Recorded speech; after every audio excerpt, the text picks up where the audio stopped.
Arya.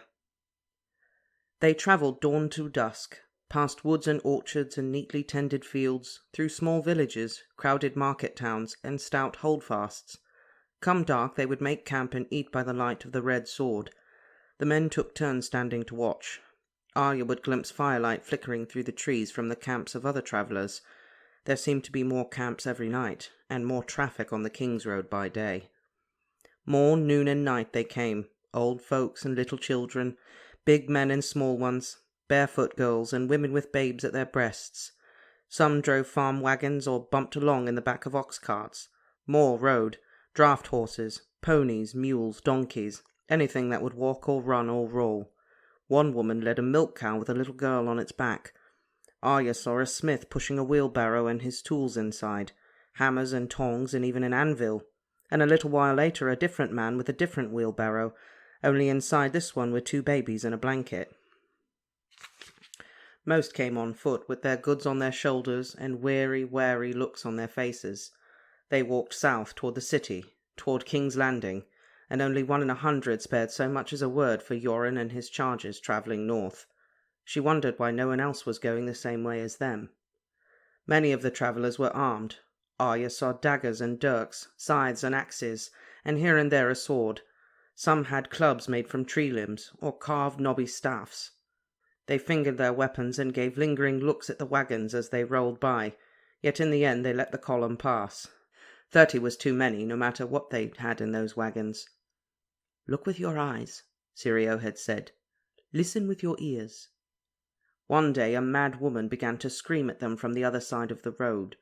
"Fools! They'll kill you, fools!" She was scarecrow thin, with hollow eyes and bloody feet. The next morning a sleek merchant on a grey mare reined up by Yoren and offered to buy his wagons and everything in them for 1/4 of their worth. "It's war. They'll take what they want. You'd do better selling to me, my friend." Yoren turned away with a twist of his crooked shoulders and spat. Arya noticed the first grave that same day, a small mound beside the road, dug for a child. A crystal had been set in the soft earth, and Lomi wanted to take it until the bull told him he'd better leave the dead alone. A few leagues farther on, Praed joined out more and more graves, a whole row freshly dug. After that, a day hardly passed without one. One time Arya woke in the dark, frightened for no reason she could name. Above, the red sword shared the sky with 500,000 stars. The night seemed oddly quiet to her, though she could hear Yoren's muttered snores, the crackle of the fire, even the muffled stirrings of the donkeys. Yet somehow it felt as though the world were holding its breath, and the silence made her shiver. She went back to sleep, clutching needle. Come morning, when Praed did not awaken, Arya realized that it had been his coughing she had missed. They dug a grave of their own then, burying the sellsword where he'd slept. Yoren stripped him of his valuables before they threw dirt on him. One man claimed his boots, another his dagger. His mail shirt and helm were parcelled out. His longsword Yoren handed to the bull. "Arms like yours, might be you can learn to use this," he told him. A boy called Taba tossed a handful of acorns on top of Praed's body, so an oak might grow to mark his place. That evening they stopped in a village at an ivy-covered inn. Yoren counted the coins in his purse and decided they had enough for a hot meal. "We'll sleep outside, same as ever, but they got a bathhouse in here if any of you feels the need of hot water and a lick of soap." Arya did not dare, even though she smelled as bad as Yoren by now, all sour and stinky. Some of the creatures living in her clothes had come all the way from Flea Bottom with her. It didn't seem right to drown them. Taba and Hot Pie and the bull joined the line of men headed for the tubs. Others settled down in front of the bathhouse. The rest crowded into the common room. Yoren even sent Lomi out with tankards for 3 in the fetters, who'd been left chained up in the back of the wagons. Washed and unwashed alike supped on hot pork pies and baked apples. The innkeeper gave them a round of beer on the house. "I had a brother took the black years ago. Serving boy, clever, but one day he got seen filching pepper from a lord's table. He liked the taste of it is all, just a pinch of pepper, but Sir Malcolm was a hard man. You get pepper on the wall?" When Yoren shook his head, the man sighed. "Shame. Link love the pepper." Arya sipped at her tankard cautiously, between spoonfuls of pie still warm from the oven. Her father sometimes let them have a cup of beer, she remembered. Sansa used to make a face at the taste and say that wine was ever so much sweeter. But Arya liked it well enough. It made her sad to think of Sansa and her father. The inn was full of people moving south, and the common room erupted in scorn when Yoren said they were travelling the other way. "You'll be back soon enough," the innkeeper vowed. "There's no going north. Half the fields are burnt, and what folks are left are walled up inside their holdfasts. One bunch rides off at dawn, and another shows up by dusk." "That's nothing to us," Yoren insisted stubbornly. "Tully or Lannister makes no matter. The watch takes no part." Lord Tully is my grandfather, Arya thought. It mattered to her, but she chewed her lip and kept quiet, listening. "It's more than Lannister and Tully," the innkeeper said. "There's wild men down the mountains of the moon. Try telling them you take no part. And the Starks are in it too. Young lords come down, the dead hand's son." Arya sat up straight, straining to hear. Did he mean Robb? "I heard the boy rides to battle on a wolf," said a yellow-haired man with a tankard in his hand. "Fool's talk," Yoren spat. "Man I heard it from saw it himself. A wolf as big as a horse. He swore." "Swearing don't make it true, Odd," the innkeeper said. "You keep swearing you'll pay what you owe me, and I've yet to see a copper." The common room erupted in laughter, and the man with the yellow hair turned red. "It's been a bad year for wolves," commented a sallow man in a travel-stained green cloak. "Round the God's Eye the pack's been growing bolder than anyone can remember. Sheeps, cows, dogs, makes no matter. They kill as they like, and they got no fear of men. It's worth your life to go in the woods by night." "Ah, that's more tales, and no truer than the other." "I heard the same thing from my cousin, and she's not the sort to lie," an old woman said. "She says there's this great pack, hundreds of 'em, man-killers. The one that leads 'em is a she-wolf, a bitch from the Seventh Ale." A she-wolf. Arya sloshed her beer, wondering. Was the God's Eye near the Trident? She wished she had a map. It had been near the Trident that they'd left Nymeria. She hadn't wanted to, but Jory said they had no choice, that if the wolf came back with them she'd be killed for biting Joffrey, even though he'd deserved it. They'd had to shout and scream and throw stones, and it wasn't until a few of Arya's stones struck home that the direwolf had finally stopped following them. She probably wouldn't even know me now, Arya thought. Or if she did, she'd hate me. The man in the green cloak said, "I heard how this hell bitch walked into a village one day. A market day, people everywhere, and she walks in bold as you please and tears a baby from her mother's arms. When the tale reached Lord Mooton, him and his son swore they'd put an end to her. They tracked her to her lair with a pack of wolfhounds and barely escaped with their skins. Not one of those dogs came back. Not one." "That's just a story," Arya blurted out before she could stop herself. "Wolves don't eat babies." "And what do you know about it, lad?" asked the man in the green cloak. Before she could think of an answer, Yoren had her by the arm. "The boy's green sick on beer, that's all it is." "No, I'm not. They don't eat babies."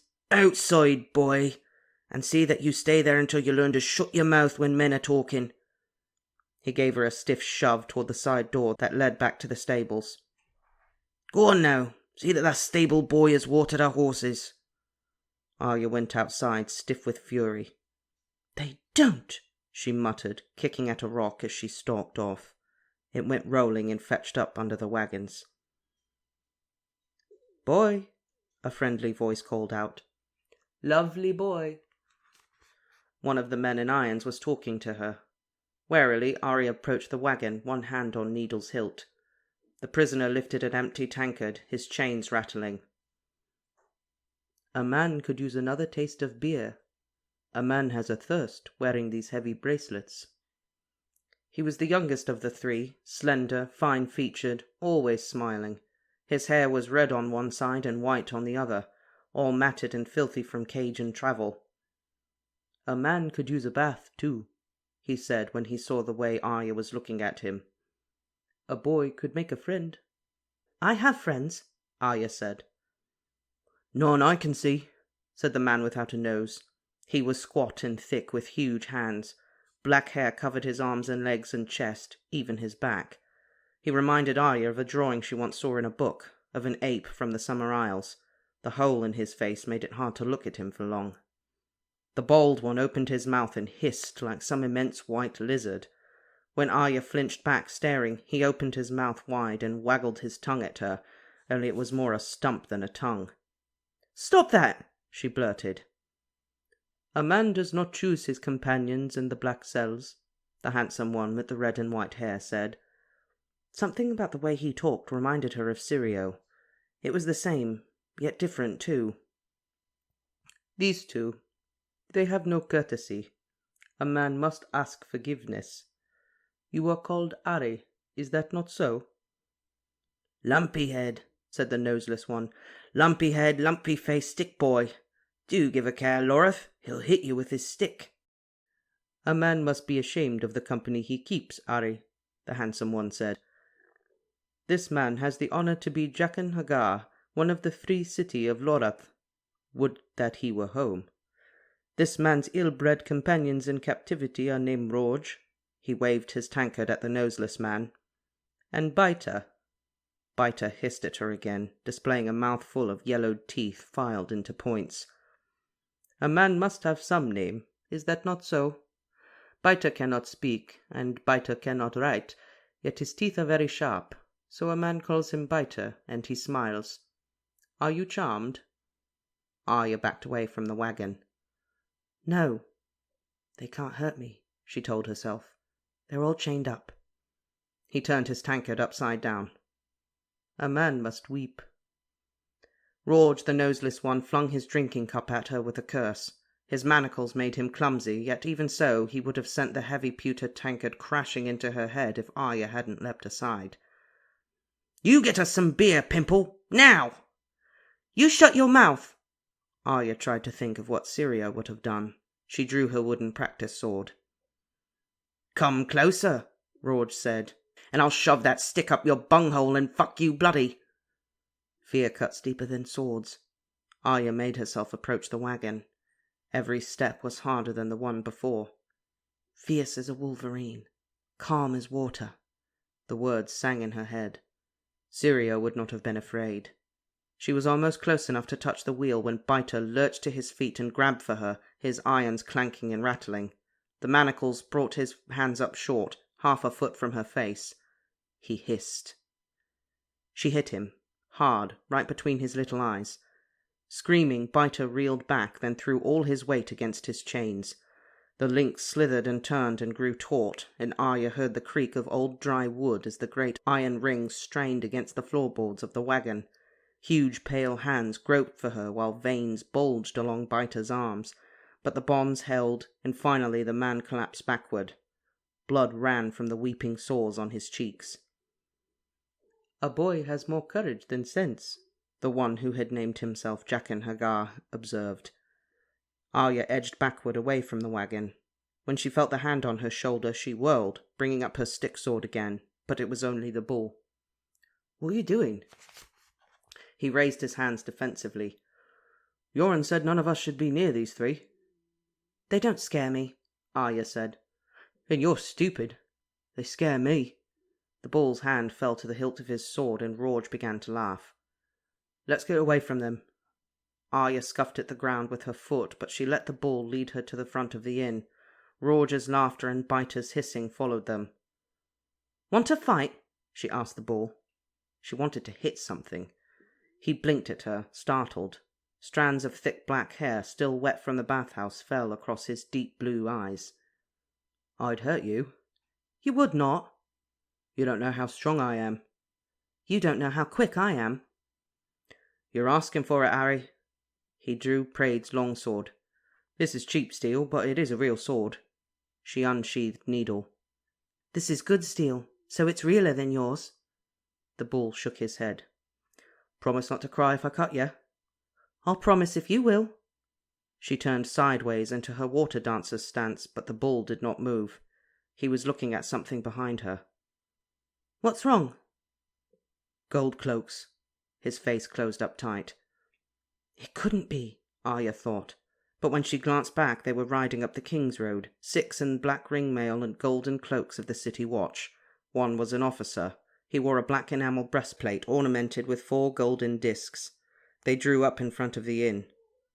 "Look with your eyes," Sirio's voice seemed to whisper. Her eyes saw white lather under their saddles. The horses had been ridden long and hard. Calm as still water, she took the bull by the arm and drew him back behind a tall flowering hedge. "What is it?" he asked. "What are you doing? Let go." "Quiet as a shadow," she whispered, pulling him down. Some of Yoren's other chargers were sitting in front of the bathhouse, waiting their turn at a tub. "You men," one of the gold cloaks shouted. "You the ones left to take the black?" "We might be," came the cautious answer. "We'd rather join you boys," old Rayson said. "We hear it's cold on the wall." The gold cloak officer dismounted. "I've a warrant for a certain boy." Yoren stepped out of the inn, fingering his tangled black beard. "Who is it wants this boy?"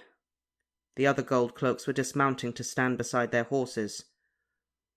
"Why are we hiding?" the bull whispered. "It's me they want," Arya whispered back. His ear smelled of soap. "You be quiet." "The Queen wants him, old man, not that it's your concern," the officer said, drawing a ribbon from his belt. "Here, Her Grace's seal and warrant." Behind the hedge, the bull shook his head doubtfully. "Why would the Queen want you, Arya?" She punched his shoulder. "Be quiet." Yoren fingered the warrant ribbon with its blob of golden wax. "Pretty," he spat. "Thing is, the boy's in the Night's Watch now. What he done back in the city don't mean piss all." "The Queen's not interested in your views, old man, and neither am I," the officer said. "I'll have the boy." Arya thought about running, but she knew she couldn't get far on her donkey when the gold cloaks had horses. And she was so tired of running. She'd run when Sir Meryn came for her, and again when they killed her father. If she was a real water dancer, she would go out there with Needle and kill them all, and never run from anyone ever again. "You'll have no one," Yoren said stubbornly. "There's laws on such things." The gold cloak drew a short sword. "Here's your law." Yoren looked at the blade. "That's no law, that's a sword. Happens I got one too." The officer smiled. "Old fool, I have 5 men with me." Yoren spat. "Happens I got 30. The gold cloak laughed. "This lot," said a big lout with a broken nose. "Who's first?" he shouted, showing his steel.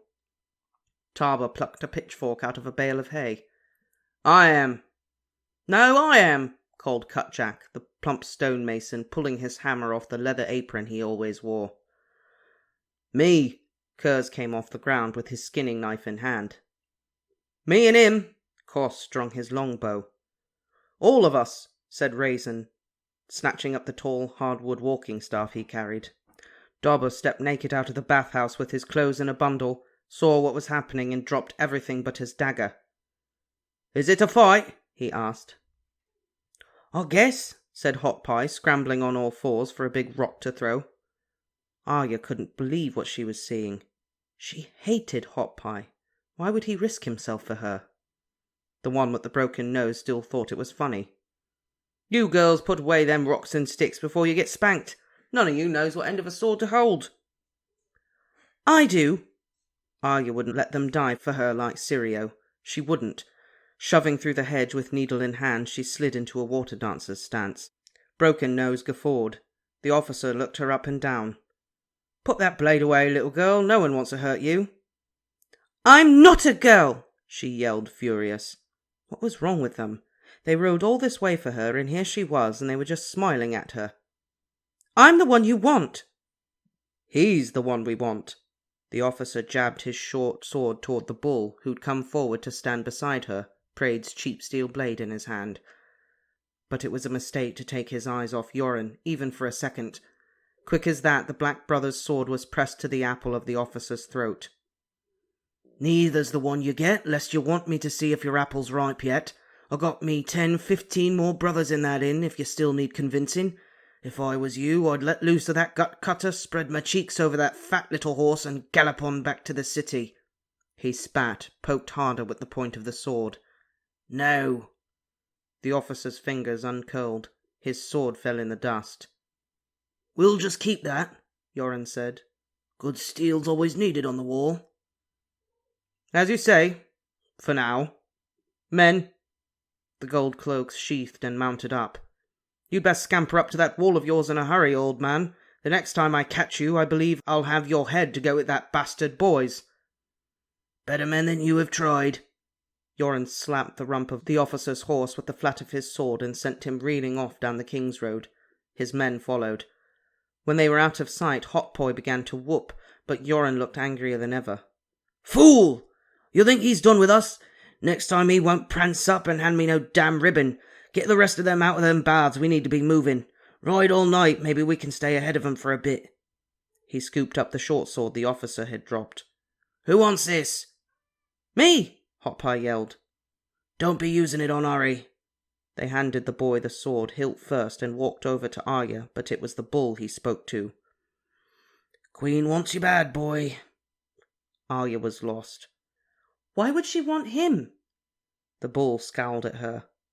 Why would she want you? You're nothing but a little gutter rat. Well, you're nothing but a bastard boy. Or maybe he was only pretending to be a bastard boy. What's your true name? Gendry, he said, like he wasn't quite sure.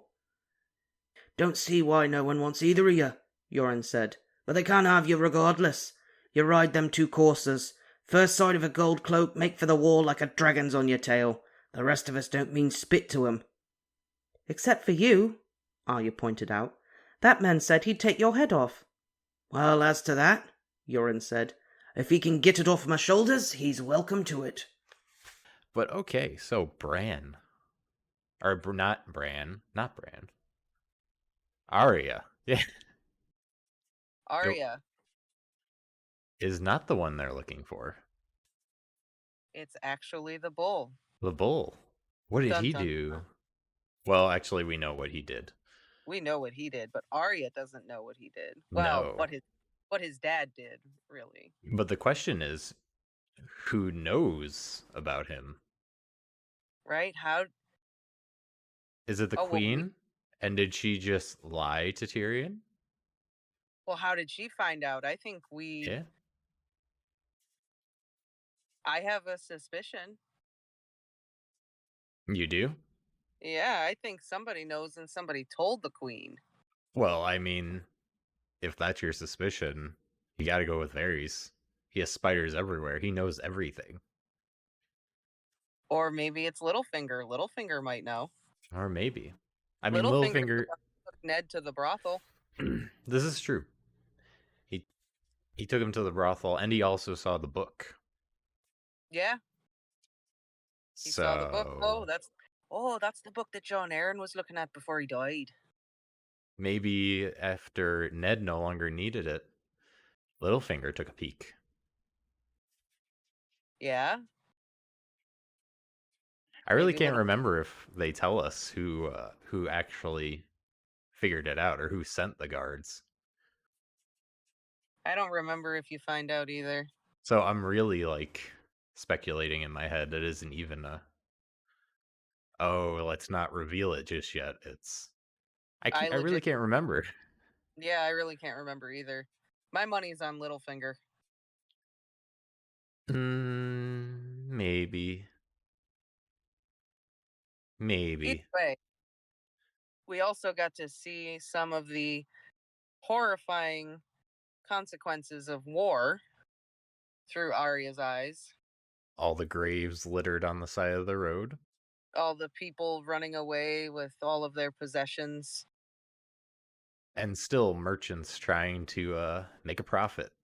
And swindle people. Yeah, I know. And swindle people, too. Oh, the Lannister army is just going to take everything from you for free. You should just give it to me. For 25%. Yeah. It's, I think this Arya chapter was kind of George using Arya to paint the picture of war is horrifying and it's awful. Yeah. And Robb can call himself king in the north all he wants, and Tywin can do whatever he wants, but who suffers at the end of the day? The little people. The small folk. While the big names are playing the Game of Thrones. Right. It's Right. terrible. And what's terrible too is the lack of awareness the gold cloaks have. The guy even says, put the sword down, girl. Let's see. You're looking for a girl around this child's age. Same Right. color hair, eyes, about the same height, Right. description. Right. Also, Let's not think maybe she could have escaped the city. also, if you were any kind of observant gold cloak, you might notice that not only is she around the same age and description as Arya Stark, but the weapon she's holding is really finely crafted and maybe would be something that a highborn person would have. I mean, Gendry even says before, like, this sword is cheap, it's garbage, but it'll do.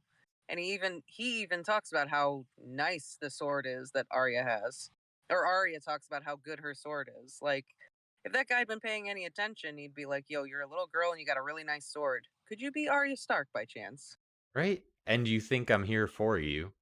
So many red flags that he's Right? just not. That guy should have picked up on that. Well, I mean, I guess right after that, Yoren did, put a knife to his throat.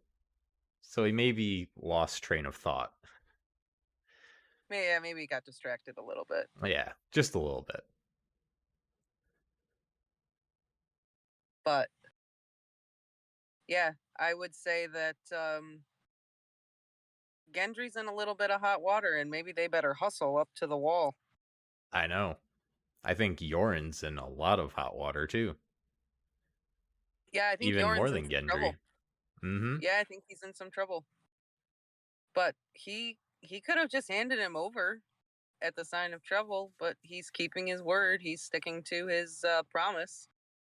Well, Keep him yeah. safe. Well, I mean, technically the law is on his side. These people Yeah, are members of the Night's Watch now. What they did before doesn't matter. this is true. This is true. Technically they're trying to do something illegal. Exactly. I guess is anything illegal when it's on the king or queen's orders though? This is also true. I guess if the queen wants you, she can have you regardless, right? Yeah. Yeah, at the end of the day, the king and queen have the final say, I guess. Mhm. Either way, that was pretty much the chapter. Yeah, it I did was. think I did think it was funny that Arya talked about how she didn't want to take a bath, not just because she didn't want to be um revealed to be a girl, but she was also like, well, all these bugs that are crawling all over me, they've been around for long enough. It'd be terrible to drown them in the tub water. Right? Arya all of a sudden becoming a pacifist when it doesn't involve, other people or boys stopping her from leaving King's Landing. Or maybe that's just her positive outlook on the fact that she can't take a bath. She's trying to make herself feel better. Maybe. Yeah. That's got to be rough though. They all must stink so bad. Yeah, she said she smells sour. Like, ugh. Yeah. That that's gotta be bad. And Smelling sour. one thing we forgot to discuss before we end this is the what's his name? The people in the cell. Not the cell, the cage.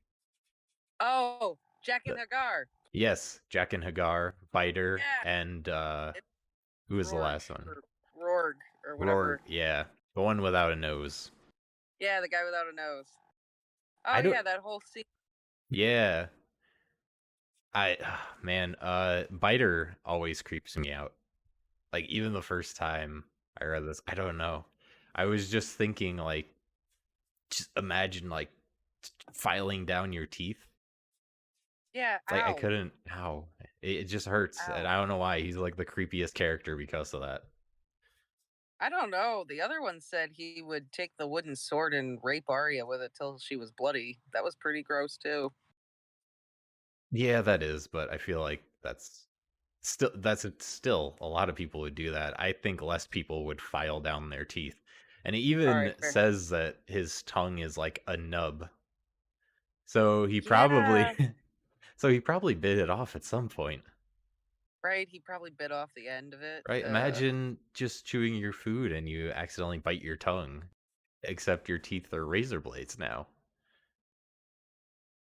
Uh, Yeah. but and he doesn't speak. Yeah, Jaqen Hagar is an interesting guy. He's just like, a man has a thirst. A man is called Jaqen Hagar, and his companions are very rude. Like, right? And something about the way he speaks reminds Arya of the water Sirio, dancer, Sirio Farrell. poor Sirio Farrell. I hope he's still alive somewhere. I know. But Jaqen Hagar is awesome. Yeah, he's an And intriguing guy, right? you gotta He's an wonder, yeah, you gotta wonder what he did that he's in this cage along with these other two awful people. right? Like the other two are just horrible in every way. And then there's this guy who's just like, hello, I'm called this. Can you give me a drink, please? I'm still thirsty. Right? You got the one guy with like the sharp, pointy teeth without a tongue, and then you got wannabe Voldemort over here without a nose. And then Yep. Jaqen Hagar, this very polite, good-looking, by Arya's standards, man. Yeah, Arya calls him handsome multiple times. He's the handsome one with the white and red hair. Yeah. Red on one side, right on the white on the other, right? Wasn't that I the don't think description? I don't know if it's specified. I can't remember. I just I remember think it it said does. red and white. I know in the show they have it where it's just kind of like a white strip. I think in the book it's half white, half red. I Okay. think. Well, there's something they messed up in the show, I guess. But either way, um, it's an interesting exchange. We'll see how that continues to develop as Yes. her journey north goes. Because everyone keeps saying, you're going the wrong way. You're going the wrong way.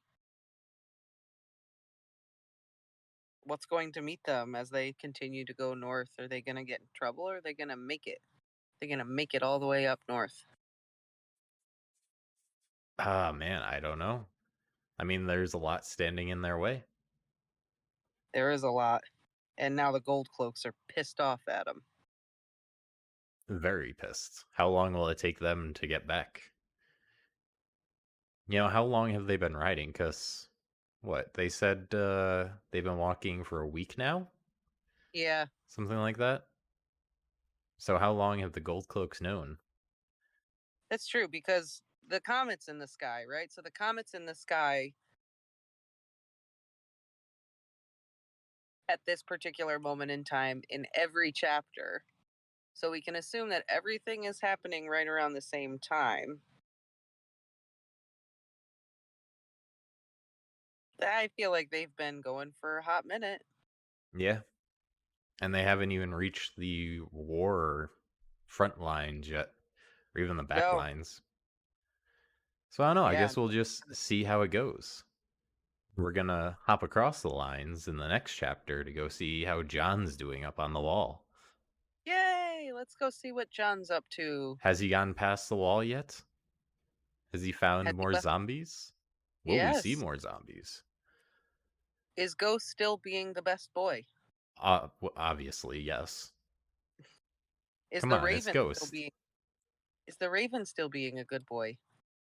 I mean, as long as he has enough corn, I'm sure.